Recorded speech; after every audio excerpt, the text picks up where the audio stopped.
الحمد لولیہ والصلاة والسلام علی نبیہ وآلہ وصحبہ وبارک وسلم. قال اللہ تعالی وتبارک فی القرآن المجید والفرقان الحمید. بسم اللہ الرحمن الرحیم. النبی اولی بالمؤمنین من انفسہم وازواجہ امہاتہم. صدق اللہ مولانا العظیم وصدق رسولہ النبی الکریم الرؤوف الرحیم. اللہم نور قلوبنا بالقرآن وزین اخلاقنا بالقرآن وادخلنا الجنة بالقرآن ونجنا من النار بالقرآن. قال اللہ تعالی وتبارک فی شان حبیبہ مخبرا وآمرا ان اللہ وملائکتہ یصلون علی النبی یا ایہا الذین آمنوا صلوا علیہ وسلموا تسلیما.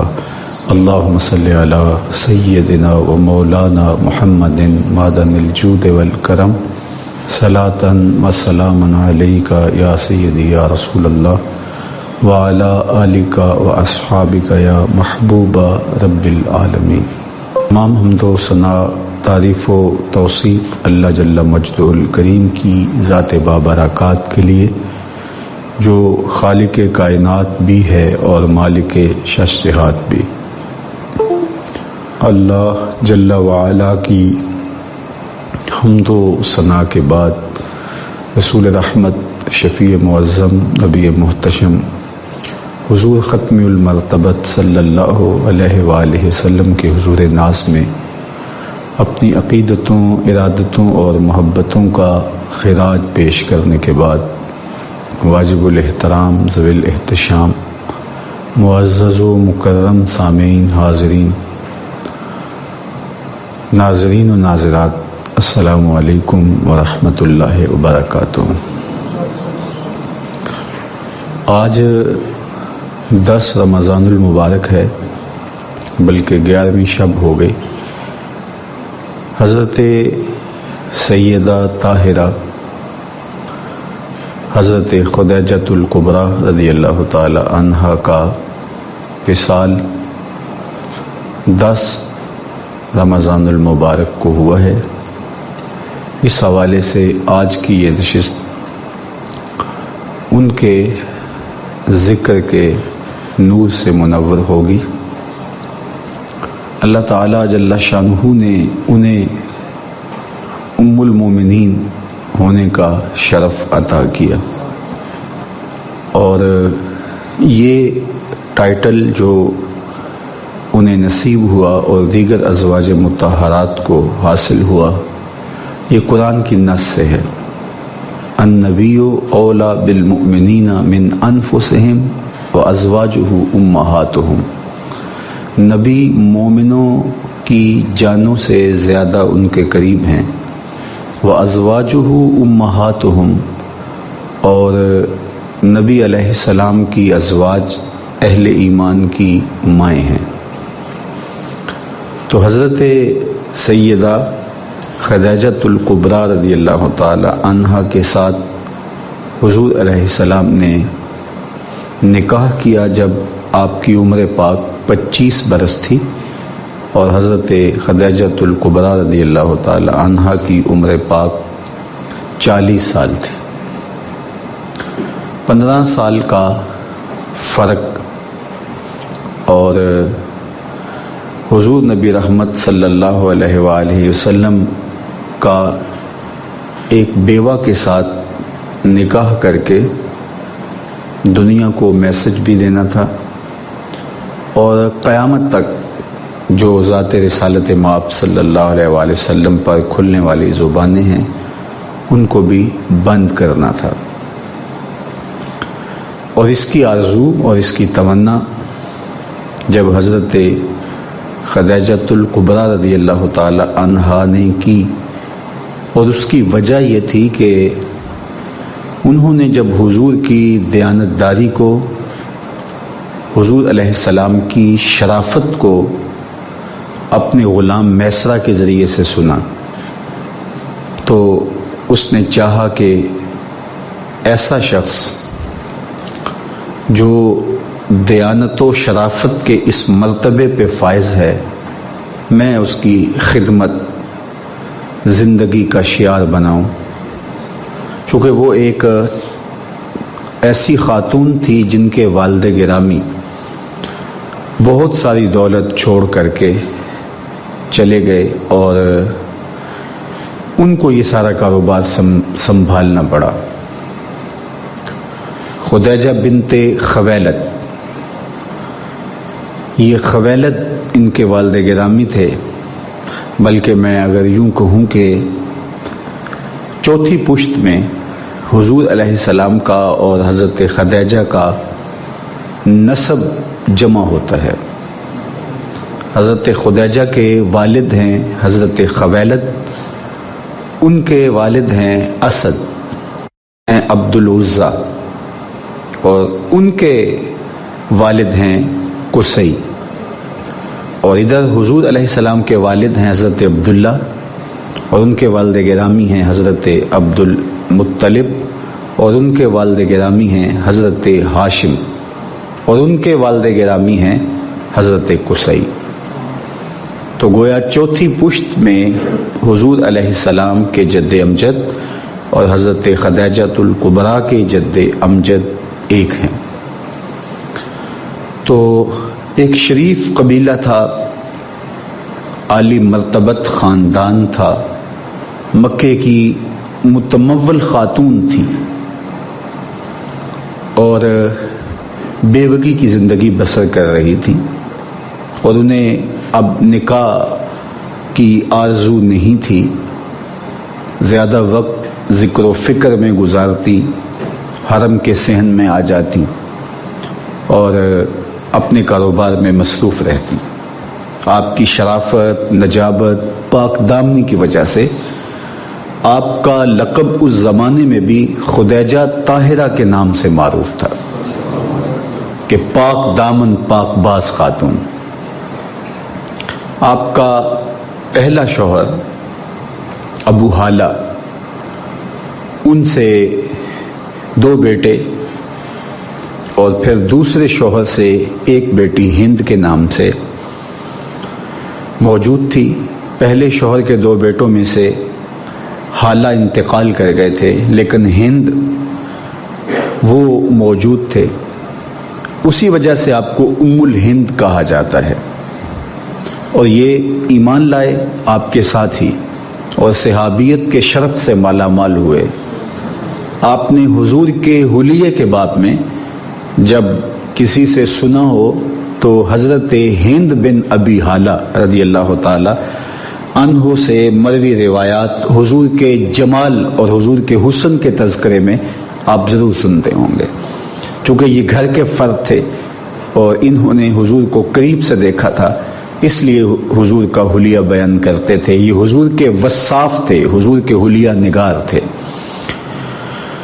تو نفیسہ نامی ایک خاتون کے ذریعے سے انہوں نے حضور علیہ السلام کو پیغام نکاح بھیجا۔ جب میسرہ نے بتایا سفر شام میں حضور علیہ السلام کی عادات کریمہ کا، حضور کی شرافت و نجابت، حضور کی دیانتداری، معاملہ فہمی، تو یہ کہنے لگی کہ میں اگرچہ بڑے بڑے قریش کے سرداروں کا پیغام نکاح آیا ہے، میں نے مسترد کر دیا، میری یہ آرزو نہیں ہے کہ اب نکاح کی بندھن میں بندھوں، لیکن میں اس شخص کی نوکری کروں گی۔ تو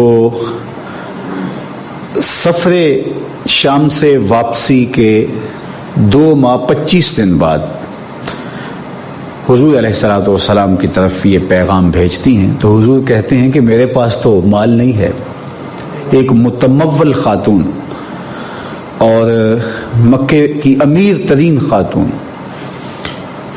اور میں تو بظاہر مال و زر سے خالی ہوں، تو یہ کیسے ہوگا؟ تو انہوں نے کہا کہ اس کی فکر نہیں ہے۔ پھر حضرت خدیجۃ الکبریٰ رضی اللہ تعالی عنہا نے نکاح کے بعد اپنا سارا مال حضور کے قدموں میں دے دیا۔ عمومی طور پہ یہی ہوتا ہے کہ جب نکاح ہوتا ہے تو شوہر بیوی کو مال دیتا ہے، زیور پہناتا ہے، تحائف دیتا ہے، لیکن حجلہ عروسی میں یہ تاریخ پہلی بار رقم ہوئی کہ بیوی نے سارا مال حضور کے قدموں پہ نچھاور کیا، تو آقا کریم علیہ الصلوۃ والسلام نے تقویت دین کے لیے وہ سارا مال خرچ کیا۔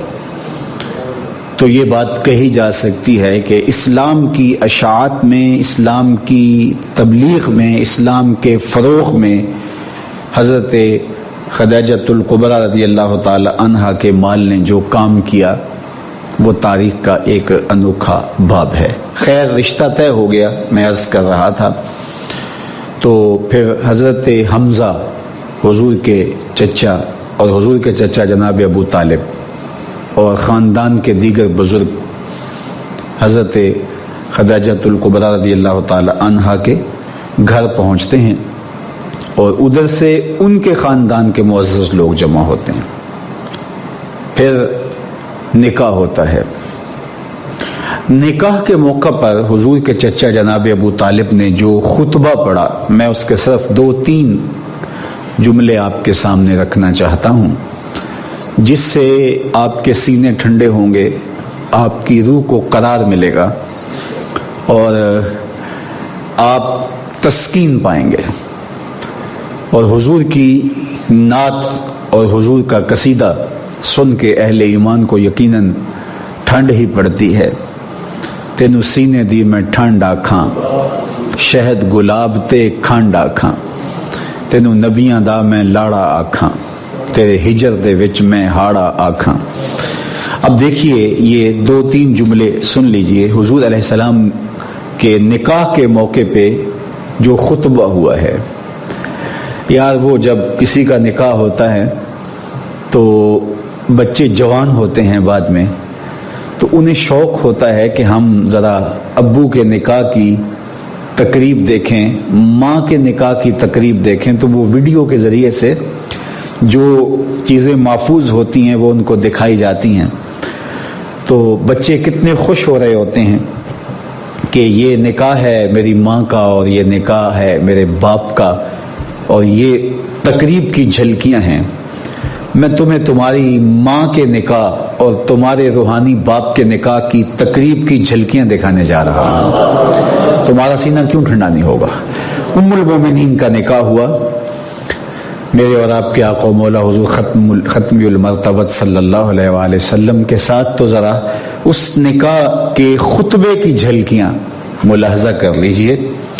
تو حضور کے چچا نے جو خطبہ پڑھا، امام صالحی نے یہ ابو الحسین بن فارس وغیرہ سے یہ خطبہ روایت کیا ہے۔ اس کے صرف 3-4 جملے میں نے عرض کیا تھا۔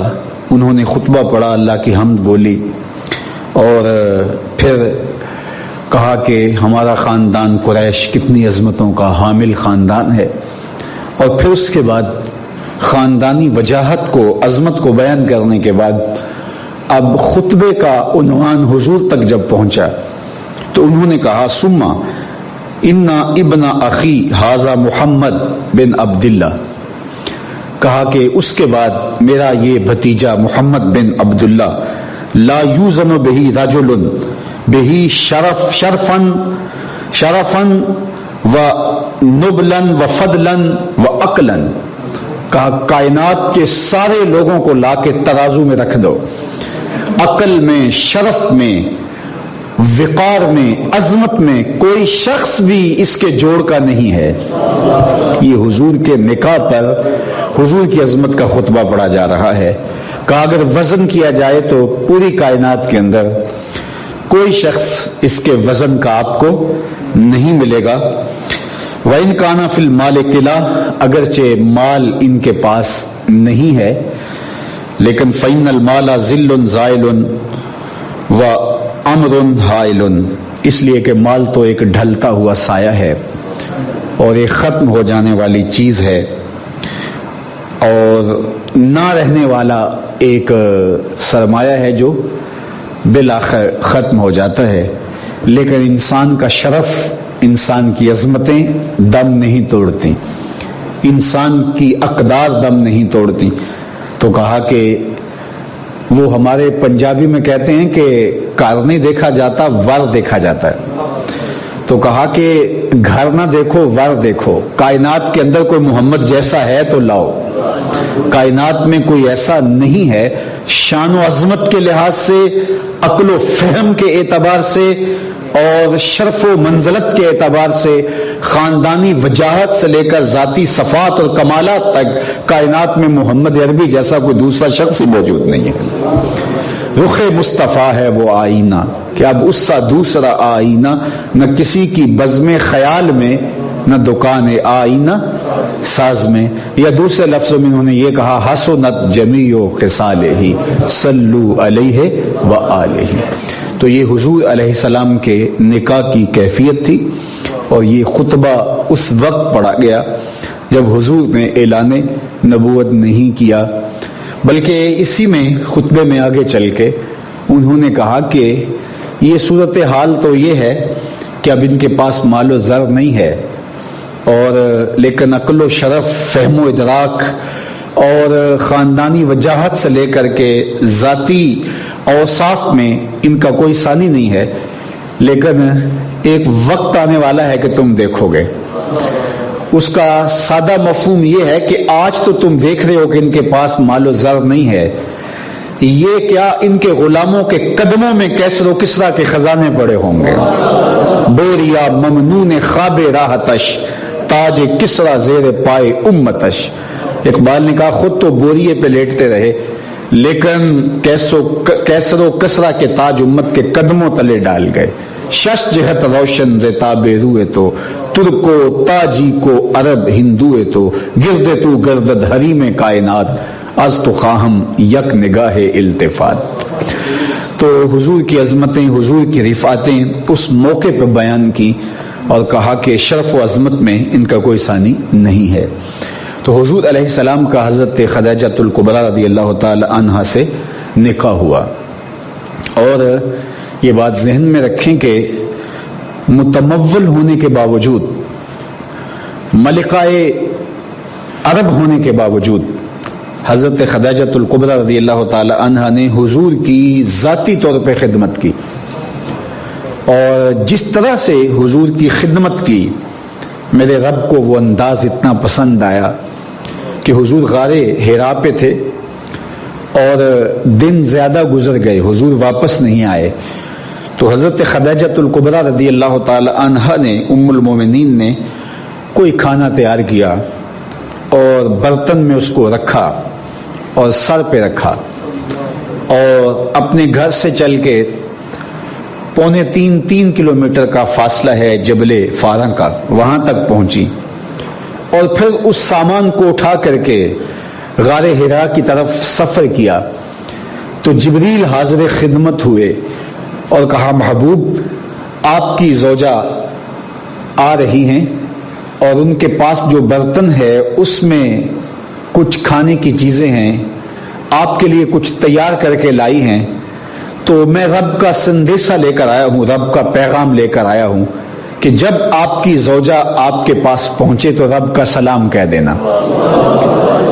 اور پھر حضرت جبریل نے عرض کی یا رسول اللہ میرا سلام بھی کہہ دینا.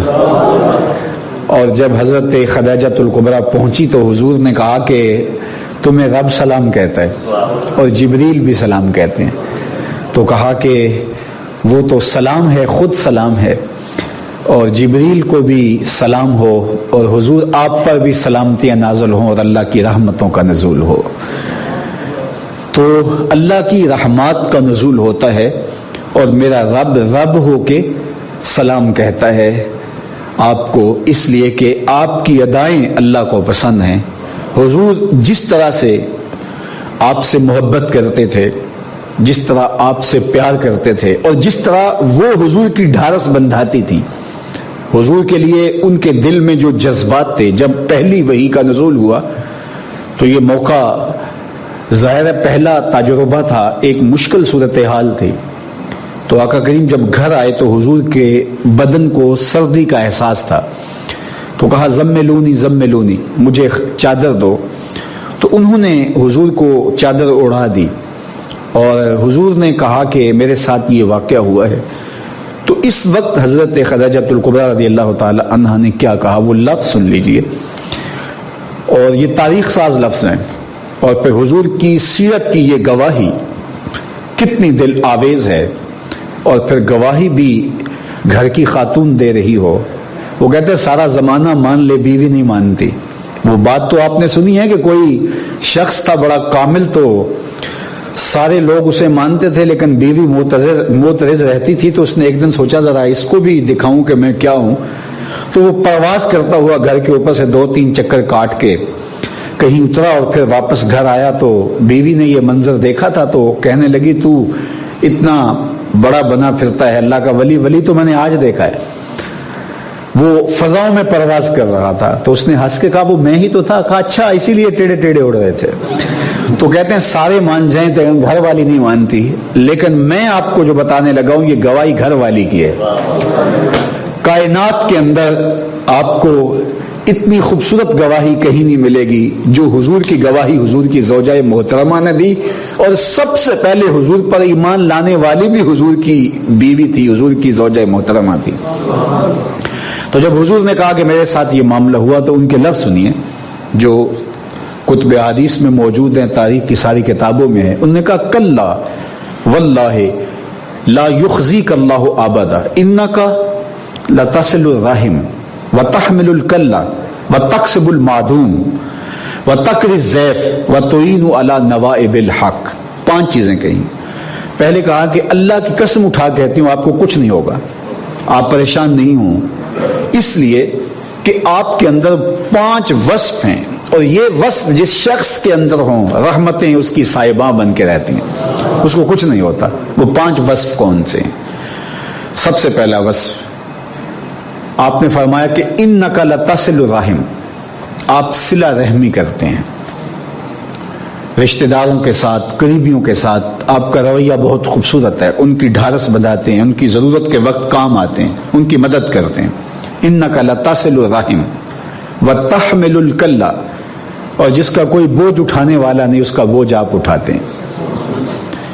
اور تیسری بات وتکسب المعدوم، اور جن کا کوئی کمائی کرنے والا نہیں ہے ان کی ضرورتوں کو آپ پورا کرتے ہیں، لاچاروں کے مددگار ہیں۔ وتقری الضیف، اور آپ لوگوں کے ساتھ جو مہمان بن کے آئیں آپ کے پاس ان کی صحیح دل سے اور اچھے طرح سے مہمان نوازی کرتے ہیں۔ اور 5ویں چیز فرمائی کہ وتعین علی نوائب الحق، اور راہ حق کے اندر جو لوگ مشکل میں مبتلا ہو جائیں آپ ان کے ساتھ کھڑے ہوتے ہیں، ان کی مدد کرتے ہیں، ان کی نصرت کے لیے آپ کھڑے ہوتے ہیں، اپنی جان کی پرواہ کیے بغیر آپ ان کے ساتھ کھڑے ہو جاتے ہیں۔ تو جس شخص کے اندر یہ وصف ہوں، یہ خوبیاں ہوں، یہ کمال ہوں تو وہ کبھی پریشان نہیں ہو سکتا۔ یہ اس مشکل وقت پر آپ کی تسلی تھی، آپ کی تشفی تھی۔ عمومی طور پہ جب شوہر ہی گھبرا جائے، گھر کا سربراہ ہی گھبرا جائے تو خواتین تو پہلے گھبرا جاتی ہیں، لیکن یہ ایک ایسی خاتون تھی کہ حضور علیہ السلام کے دل میں ایک کیفیت پیدا ہوتی ہے، تو یہ اس مشکل وقت میں حضور علیہ السلام کو تسلی دیتی ہیں، تشفی دیتی ہیں، اور محبت بھرے کلمات ادا کرتے ہوئے حضور علیہ السلام کی خوبصورت زندگی کا نقشہ حضور کے سامنے رکھتی ہیں، اور حضور کی سیرت حضور کے سامنے رکھ کر کے کوئی باہر سے دلیلیں نہیں لاتی، اندر سے دلیل لاتی ہیں۔ اتنے سونے کو بھی پریشانی آ سکتی ہے، جو اتنے اوصاف حمیدہ کا مالک ہو، جو ان اوصاف کا مالک ہو، غریبوں کی دعائیں آپ کے ساتھ ہیں، لاچاروں کی دعائیں آپ کے ساتھ ہیں، یتیموں اور جو ہے وہ لوگ جو یتیموں کی اور بیواؤں کی دعائیں آپ کے ساتھ ہیں، اس لیے آپ کبھی بھی پریشان نہیں ہوں گے۔ تو ساری زندگی حضور علیہ السلام کے ساتھ انہوں نے جس طرح سے حضور کی ڈھارس بندھائی، جب بھی کوئی تکلیف پہنچی تو وہ حضور کے ساتھ کھڑی نظر آئیں۔ شیب ابی طالب نے جب 3 سال تک کی محصوری کے ایام کاٹے حضور کے خاندان والوں نے، تو یہ سخت ترین لمحات تھے، تو حضرت خدیجہ الکبریٰ رضی اللہ تعالیٰ عنہ نے ان ایام کے اندر بھی خاص طور پہ حضور کا ساتھ اس طرح سے نبھایا کہ تاریخ کا انوکھا باب ہے۔ یہ وہ سخت ترین لمحے تھے کہ بعض اوقات کھانے کے لیے کچھ نہیں ہوتا تھا، درختوں کے پتے کھا کے پیٹ کی آگ بجھانا پڑتی تھی. وہ نہ یہاں کوئی غلہ پہنچنے دیتے، نہ پانی پہنچنے دیتے، مشکل ترین حالات تھے. اور یہ 2 4 5 دن کی کہانی نہیں تھی، یہ 3 سال کی مسلسل کہانی تھی. لیکن اس کو کاٹا اور خندہ پیشانی کے ساتھ کاٹا. لیکن بہرحال تکلیف تو تکلیف تھی. تو ان کی صحت ان ایام کے اندر تیزی کے ساتھ گر گئی. اور اسی سال ہی جب شیب ابی طالب سے باہر نکلے، چند ماہ بعد ہی 10 رمضان المبارک کو آپ کا وصال ہو گیا. اور پھر آقا کریم علیہ الصلوۃ والسلام نے اتنا صدمہ کیا، حضور کی مبارک طبیعت پہ اتنا بوجھ آیا کہ اس پورے سال کو عام الحزن کے نام سے حضور نے منایا، غم کا سال. حضور علیہ السلام کی زوجہ محترمہ بھی اسی سال انتقال کر گئی، اور حضور کے شفیق چچا بھی اسی سال انتقال کر گئے. تو اس سال کو عام الحزن قرار دیا. پہلے تو دکھ پہنچتے تھے، تکلیفیں آتی تھیں تو چچا ساتھ کھڑے ہو جاتے تھے، یا ابن اخی کل ما اجبتا، اے میرے بھائی کے بیٹے جو تیرے من میں آتا ہے کرو، میں تمہارے ساتھ ہوں. اور ادھر گھر آتے تو ان کی تسلی اور ان کی تشفی اور تسکین بھرے جملے غم غلط کر دیتے. اب یہ دونوں جدا ہو گئے تو حضور نے اس سال کا نام عام الحزن، غم کا، تکلیفوں اور اذیتوں کا سال رکھا. اور اس کے بعد پھر آقا کریم علیہ الصلوۃ والسلام نے حضرت سودا سے نکاح کیا. جب تک حضرت خدیجہ الکبریٰ موجود رہی، حضور نے دوسرا نکاح نہیں فرمایا. اور کبھی ایسا نہیں ہوا تھا کہ حضور ان کا ذکر نہ کریں. ام المومنین حضرت سیدہ عائشہ رضی اللہ تعالی عنہا ان کے وصال کے 3 سال بعد حضور کے حجلہ نکاح میں آتی ہیں تو فرماتی ہیں میں نے تو ان کو دیکھا بھی نہیں تھا، لیکن کبھی کسی خاتون پر، حضور کی کسی زوجہ پر، حتیٰ کہ وہ ازواج بھی جو میرے ساتھ ہوتی، مجھے ان پر بھی کبھی رشک نہیں آیا تھا سوائے حضرت خدیجہ الکبریٰ کے. حضور کثرت کے ساتھ ان کا ذکر کرتے اور جانور لاتے، ذبح کرتے اور گوشت کے ٹکڑے حضرت خدیجہ الکبریٰ رضی اللہ تعالی عنہا کی سہیلیوں کے گھروں میں بیچتے. کبھی کوئی تحفہ آتا تو حضور اس کا ایک حصہ ان کی سہیلیوں کے لیے جو ہے وہ مختص کر دیتے، ان کو بھجوا دیتے، یہ فلاں کو دے آؤ، یہ فلاں کو دے آؤ. تو کہتے ہیں کثرت سے ذکر کرتے. تو ایک دن میں نے کہا، میرا ان سے جو رشتہ تھا، میں نے کہا حضور آپ تو ان کا ایسے ذکر کرتے ہیں جس طرح کائنات میں کوئی اور عورت تھی ہی نہیں. تو میرے اور آپ کے آقا و مولا نے فرمایا ہاں وہ ہی تھی، وہ ہی تھی. جب پورے مکے نے میرا انکار کیا اس نے میرا اقرار کیا. جب پورے لوگ میرے مخالف ہو گئے، پتھر لے کر آ گئے، اور وہ میرے ساتھ کھڑی ہو گئی، چٹان بن کے کھڑے ہو گئے، اپنا مال میرے قدموں میں نچھاور کر دیا. اور جس طرح محبت پیش کی، یہ کائنات کا انوکھا باب ہے. تو فرمایا کہ میں نے پھر ان کے بارے میں کبھی بات نہیں کی ہے. تو یہ ان کے لیے حضور علیہ الصلوۃ والسلام کی محبت تھی. ایک دن حضور نے 4 لکیریں زمین کے اوپر کھینچی اور صحابہ نے پوچھا کہ یہ کیا ہے؟ تو فرمایا کہ یہ 4 افضل ترین عورتیں، ان کی کہانی تو میں سنانے لگا. تو آقا کریم نے فرمایا افضل ترین عورتیں اس کائنات کی خدیجہ بنت خویلد ہے، فاطمہ بنت محمد ہے، مریم بنت عمران ہے، اور آسیہ امرا فرعون کی بیوی، جو اس محل میں رہ کر کے بھی ایمان کے چراغ کو بجھنے نہیں دیتی. تو کہا کہ یہ کائنات کی افضل اور اشرف ترین خواتین ہیں، سیدات نساء العالمین. کائنات کے اندر ان کو جو شرف دیا گیا، جو مقام دیا گیا، یہ انہی کا مقسوم ہے. حضور کی ساری اولادیں سوائے حضرت ابراہیم کے حضرت خدیجہ الکبریٰ کے بطن سے ہوئی ہیں. حضرت ابراہیم مدنی زندگی میں حضرت ماریہ قبطیہ ام المومنین سلام اللہ علیہا کے بطن سے ہوئے. اور باقی حضور کے 2 صاحبزادے حضرت قاسم، جن کے نام کی وجہ سے حضور کی کنیت ابو القاسم ہے، اور حضور کے دوسرے فرزند حضرت عبداللہ، جن کو طیب و طاہر بھی کہا جاتا ہے، یہ دونوں بچپن میں انتقال کر گئے. حضرت ابراہیم نے تھوڑی سی عمر پائی لیکن وہ بھی بچپن میں ہی انتقال کر گئے. اور آقا کریم علیہ السلام نے فرمایا بھی وہ دودھ پیتے تھے، فرمایا اس کا بقیہ دودھ جو ایام رضاعت کے اندر فوت ہو گیا، ابھی دودھ پورا نہیں کیا تھا، تو بقیہ دودھ جنت میں حوریں پلائیں گی. اور کہا کہ اگر میرا بیٹا ابراہیم زندہ ہوتا تو وہ نبی ہوتا، لیکن حضور کے بعد چونکہ نبوت کا دروازہ بند کر دیا گیا ہے، اور باقی نبیوں کو یہ اعزاز دیا گیا کہ ان کے بیٹے بھی نبی ہوئے. کتنے نبی ہیں جن کی اولادیں بھی نبی ہوئیں، بلکہ حضرت ابراہیم علیہ السلام کی خوش قسمتی دیکھیے. ایک بیٹا اسماعیل کعبۃ اللہ کا امام ہے اور سر پہ نبوت کا تاج سجا ہے، اور دوسرا بیٹا اسحاق مسجد اقصی کا امام ہے اور سر پہ نبوت کا تاج سجا ہے. اسماعیل کی اولاد سے حضور آتے ہیں، اور حضرت اسحاق کی اولاد سے نبیوں کا سلسلہ تو ذہب ہے. یار کائنات میں کوئی ایسا خوش نصیب باپ ہوگا جس کے دو بیٹے نبی ہوں، اور ایک کعبۃ اللہ کا امام ہو، دوسرا مسجد اقصی کا امام ہو. آپ کے پاس تیز رفتار سواری تھی تو کبھی آپ مسجد اقصی میں آتے اور الخلیلیہ میں جو ہے وہ آپ رہائش رکھتے، اور کبھی آپ مکہ المکرمہ میں آتے اور مسفلہ میں آپ کی رہائش ہوتی. یہ حضرت ابراہیم یہاں رہائش رکھتے تھے جب بھی مکہ المکرمہ میں آتے. تو کبھی ادھر جاتے اور کبھی ادھر جاتے. دونوں بیٹے امام بھی ہیں اللہ کے پاکیزہ گھروں کے، اور دونوں بیٹے پیغمبر بھی ہیں.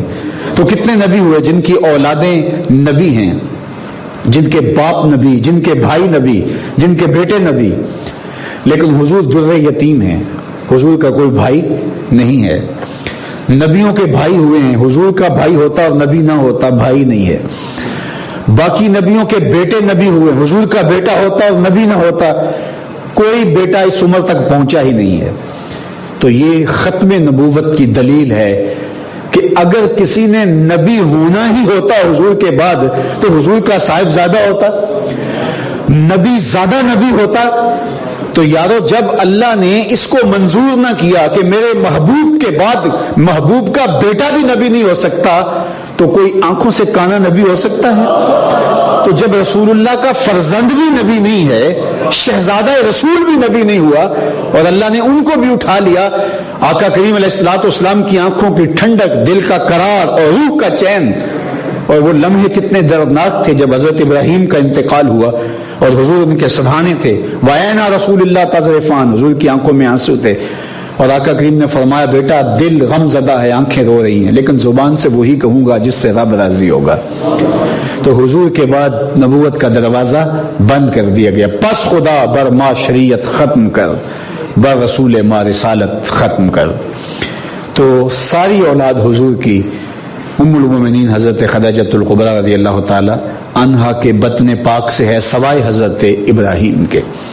تو حضور کثرت سے ان کا ذکر کرتے، ان کی گفتگو کرتے، اور ان کے لیے محبت کے جو بے پناہ جذبات اور سینے کے اندر جو ایک محبت کا جہاں آباد تھا وہ زمانے نے دیکھا. تو اللہ تعالیٰ جل شانہ نے حضرت سیدہ پاک سلام اللہ کو وہ شان، وہ عظمت، وہ رفعت اور وہ مرتبہ و مقام دیا جو انہی کا مقسوم ہے، انہی کی خاص شانیں ہیں اور انہی کا رتبہ عالیہ ہے.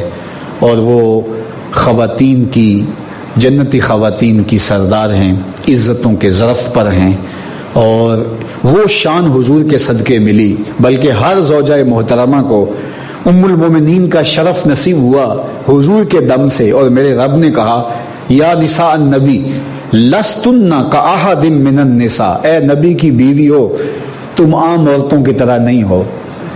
تم جب محمد عربی کے لڑ لگ گئی ہو، ان سے تمہارا رشتہ ازدواج قائم ہو گیا ہے، تو تم عام عورتوں کی طرح نہیں ہو.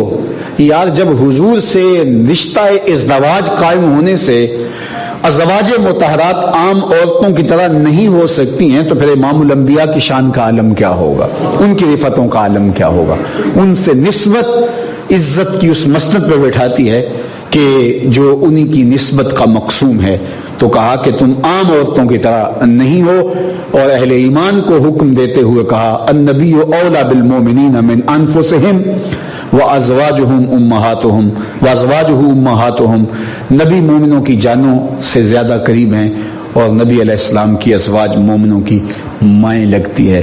تو آج 10 رمضان المبارک کو ام المومنین حضرت خدیجہ الکبریٰ رضی اللہ تعالی عنہا کا تذکرہ کر کے ہم اپنے قلب کی تسکین اور باطن کے قرار کا ساماں کرتے ہیں۔ یقیناً اولادوں کو ماؤں کے تذکرے خوشی دیتے ہیں اور سرشاریوں کا سبب اور ذریعہ ہوتے ہیں۔ نبی علیہ السلام ہمارے روحانی باپ ہیں۔ آقا کریم علیہ السلام نے ارشاد فرمایا انما انا لکم مثل الوالد، میں تمہارے لیے باپ کی جگہ پر ہوں۔ نسبی باپ کی نفی کر دی تھی، ما کان محمد ابا احد من رجالکم ولکن رسول اللہ و خاتم النبیین، کہ تم مردوں میں سے کسی کے باپ نہیں ہے، یہاں نسبی باپ کی نفی ہے۔ لیکن روحانی باپ تو حضور ہمارے ہیں، تبھی تو حضور کی ازواج ہماری مائیں قرار پائیں۔ تو لیکن اس آیت کریمہ میں ذرا تھوڑا سا غور کر لیجئے، یہ نہیں کہا کہ نبی تمہارے باپ ہیں اور نبی کی ازواج تمہاری مائیں ہیں۔ جب نبی علیہ السلام کی ازواج ہماری مائیں لگیں تو لا محالہ طور پہ نبی ہمارے باپ لگے نا۔ اور حضور نے دوسرے مقام پہ فرمایا بھی انما انا لکم مثل الوالد، میں تمہارے لیے باپ کی جگہ پہ ہوں۔ تو یہاں ازواج مطہرات جو مومنین کی مائیں ہیں وہ روحانی مائیں ہیں، تو وہ روحانی مائیں ہیں تو پھر نبی بھی روحانی باپ ہوا نا۔ تو پھر یہ کیوں نہیں کہا گیا کہ نبی تمہارے باپ لگتے ہیں اور نبی کی ازواج تمہاری مائیں لگتی ہیں؟ یہ نہیں کہا گیا، بلکہ کہا گیا النبی اولا بالمؤمنین من انفسہم وازواجہ امہاتہم، نبی تمہاری جانوں سے تمہارے زیادہ قریب ہیں اور نبی کی ازواج تمہاری مائیں لگتی ہیں۔ تو یہاں ازواج کو ماں کہہ دیا تو نبی علیہ الصلوۃ والسلام کو باپ کیوں نہیں کہا گیا؟ تو اس پر بہت کچھ کہا جا سکتا ہے، لیکن میں صرف ایک بات کہہ کے اپنی گفتگو کو سمیٹتا ہوں، اور اگر آپ کی توجہ ہو تو یہ یقیناً آپ کو بہت تسکین دے گی بات۔ ماں کا جو اولاد کے ساتھ ربط باطن ہوتا ہے، رشتہ محبت ہوتا ہے، وہ باپ سے بڑھ کے ہوتا ہے۔ ایسا ہی ہے نا، جتنا پیار ماں کرتی ہے اور جتنا اولاد کے لیے ماں کے سینے کے اندر محبت کا موجزن جہاں آباد ہوتا ہے، جس کو ممتا کہتے ہیں، باپ بھی ٹوٹ کے پیار کرتا ہے، سب کچھ نچھاور کر دیتا ہے، خون پسینہ بہاتا ہے اولاد کے لیے، لیکن قدرت نے ماں کے سینے کے اندر اولاد کا پیار باپ کی نسبت زیادہ رکھا ہے۔ تڑپتی ہوئی ممتا باپ کی محبت سے بہرحال فزوں تر ہے، دنیا کے سارے لوگ اس پر متفق ہیں۔ تو اب یہاں حضور کو باپ کہا جاتا اور ازواج مطہرات کو مائیں کہا جاتا تو یہ بات سمجھ آتی کہ ازواج مطہرات کا امت کے ساتھ رشتہ بہت گہرا ہے، ماں جتنا ہے۔ تو نبی علیہ السلام کا رشتہ بھی بہت ہے لیکن وہ باپ جتنا ہے۔ لیکن ایسا نہیں کہا نبی کا امت کے ساتھ پیار دیکھ کر کے ازواج مطہرات کا جو رشتہ امت کے ساتھ پیدا ہو گیا وہ ماں جیسا ہے، تو پھر نبی کا کیسا ہوگا؟ تو یہاں باپ کا نہیں کہا بلکہ کہا النبی اولا بالمومنین، بلکہ جو ازواج مطہرات ہیں وہ تو ماں کی جگہ پہ آ گئی۔ تو نبی باپ کی جگہ تو ہے ہی ہے، لیکن نبی کے امت کے ساتھ پیار کو دیکھ کر ماں جتنا پیار تو ازواج مطہرات تم سے کرتی ہیں، رہا نبی تو کہا باپ کیا اولا بالمومنین من انفسہم، وہ اپنی جانوں سے خود اتنے قریب نہیں ہے جتنا نبی ان کے قریب ہے، یعنی جانوں سے بھی زیادہ قریب ہے، باپ سے بھی کہیں بڑھ کر نبی کا رشتہ ہے امت کے ساتھ۔ اس لیے میرے اور آپ کے آقا مولا نے فرمایا کہ تم میں سے اگر کوئی شخص فوت ہو جائے تو وہ وراثت چھوڑے تو وہ اس کی اولاد کی ہے، لیکن اگر فوت ہو جائے اپنے صحابہ کو فرمایا اس کے اوپر قرضہ ہو اور وہ نہ دے سکے تو فرمایا وہ میرے اوپر ہے، میں دوں گا۔ اس لیے کہ جو ہے النبی اولا بالمومنین من انفسہم، مومنوں کی جانوں سے زیادہ قریب ہے۔ تو یار جب نبی علیہ السلام امت کو اتنا پیار دیتے ہیں کہ اہل ایمان کی جانوں، اولا بمانا اقرب، زیادہ قریب، جب اہل ایمان کو نبی علیہ السلام اتنی محبت دیتے ہیں کہ جانوں سے زیادہ اہل ایمان کے حضور قریب ہیں، تو پھر ہمیں اس کے تقاضے کو سمجھنا چاہیے، اور یقیناً یہ امت اس کے تقاضوں کو سمجھتی ہے۔ دنیا کے اوپر کتنی امتیں آئیں، کتنی قومیں آئیں، کتنے بڑے بڑے لیڈر ہوئے، ان کے ماننے والے ان کے لیے جو محبت کے جذبات رکھتے ہیں بڑے مثالی ہوں گے، لیکن صدیاں بیت گئیں، کائنات کے اندر حضور کے لیے جو امت کے سینے میں پیار ہے کائنات میں ایسا کسی نے کسی کا دیکھا ہی نہیں ہے۔ حافظ شیرازی نے کہا تھا اپنے محبوب سے کہ زمانے میں جتنا پیار میں کرتا ہوں تیرے سے اتنا کوئی نہیں کرتا. اپنے محبوب سے کہتے ہیں کہ جتنی محبت میں تم سے کرتا ہوں اتنی کوئی نہیں کرتا. اور اس کے بعد کہتا ہے اس لیے کہ تیرے جیسا زمانے میں سونا بھی تو کوئی نہیں ہے. کیونکہ جو عشق اور محبت کی گرمی ہوتی ہے وہ حسن کی فراوانی کی وجہ سے ہوتی ہے. جتنا حسن فزوں تر ہو اتنی ہی آتش عشق میں حرارت اور گرمی پیدا ہوتی ہے. تو کائنات کے اندر اگر بلال جیسا عاشق نہیں تو محمد جیسا سونا بھی تو کوئی نہیں ہے. ابو بکر و عمر جیسا عاشق نہیں ہے تو محمد عربی جیسا سونا بھی تو کوئی نہیں ہے. اور پھر کائنات میں جتنا پیار حضور نے اپنے غلاموں کو دیا ہے, جتنی محبت حضور نے اپنے غلاموں کو دی ہے, ساری رات قیام کرتے ہیں اور امت کی بخشش کی دعائیں مانگتے ہیں. غار سجدہ کے نوکیلے پتھروں پہ پیشانی رکھ کے امت کے لیے روتے ہیں, ان کی مغفرت کی دعائیں مانگتے ہیں. اس دنیا پہ آئے تو امت کے لیے, رہے تو امت کے لیے دعائیں, اور اس دنیا سے گئے تو حضور نے فرمایا انا فرطکم علی الحوض, میں اس لیے جا رہا ہوں کہ میں حوض کوثر پر تمہارا فرط بن کے جا رہا ہوں. اس لفظ سے ہم آشنا ہیں. جب کسی کا جنازہ پڑھتے ہیں تو وہاں ایک لفظ بولتے ہیں. جب بچہ ہو, چھوٹا بچہ ہو یا بچی ہو تو اس کا جنازہ پڑھتے ہوئے کہتے ہیں اللہم اجعلہ لنا فرطا, اے اللہ اس کو ہمارے لیے فرط بنا دے. تو فرط کیا ہے؟ قافلے کے اندر جو لوگ آگے آگے چلے اور قافلے کے پہنچنے سے پہلے جہاں قافلے نے پڑاؤ کرنا ہو, رکنا ہو, اس جگہ کو صاف کر کے ماحول اچھا بنا دیں کہ آنے والے قافلے کو کوئی تکلیف نہ پہنچے, تو ان افراد کو فرط کہا جاتا ہے جو قافلے سے بچھڑ کر پہلے آگے بڑھ کے جا کے ماحول کو صاف ستھرا بنا دیتے ہیں, ان کو فرط کہا جاتا ہے. تو میرے حضور نے فرمایا کہ میں پہلے اس لیے جا رہا ہوں کہ وہاں حوض کوثر کے جام بھر بھر کے رکھ دوں گا, میری امت آئے تو ان کو تکلیف نہ پہنچے. تو میرے اور آپ کے آقا و مولا ہمارے لیے فرط بن کے جا رہے ہیں. دنیا میں بھی رہے تو برکتوں کی ضمانت رہے, اور آخرت میں بھی گئے تو ہمارے لیے وہاں اللہ سے رحمتیں مانگ رہے ہیں. اللہ ہمیں حضور کی وفا کا نور عطا کرے, ہمارے باطن کو ستھرائی دے, پاکیزگی دے, روشنی دے, ہم سب کو اپنی پناہوں کے نور میں رکھے. وآخر دعوانا ان الحمدللہ رب العالمین. الحمدللہ رب العالمین والصلاة والسلام علی اشرف الانبیاء والمرسلین. اللہ اٹھے ہوئے ہاتھ کبھی بھی خالی نہ موڑنا, پھیلی ہوئی جھولیاں ہمیشہ اپنی رحمتوں میں, کرم نوازیوں میں, اپنی خاص عنایتوں سے بھر دینا. تو کریم ہے, ہم تیرے عاجز ناتواں کمزور بندے, ہم سب کے حال پہ رحم فرمانا, ہم سب کے باطن ستھرے کر دینا, ہم سب کے خیالوں کو پاکیزگی دینا, سوچوں کو عفت عطا کرنا.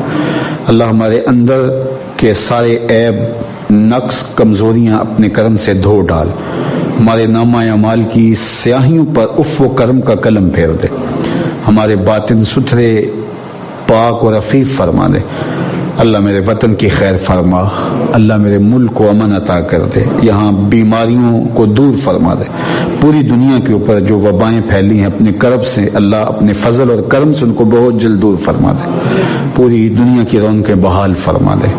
اللہ اپنا خاص کرم فضل ہم سب کا مقسوم کر دے. جتنے لوگ دور و نزدیک سے آئے ہیں اور جتنے لوگ میرے مالک پوری دنیا کے اوپر بیٹھ کے اس نشست میں شریک ہوئے اور دعا پر آمین آمین پکار رہے ہیں, اللہ ان سب کی دعائیں مستجاب فرما. جو دعائیں ہیں, جو آرزویں ہیں, جو تمنا ہیں اپنے کرم سے قبول فرما لے. صلی اللہ تعالی علیہ وسلم.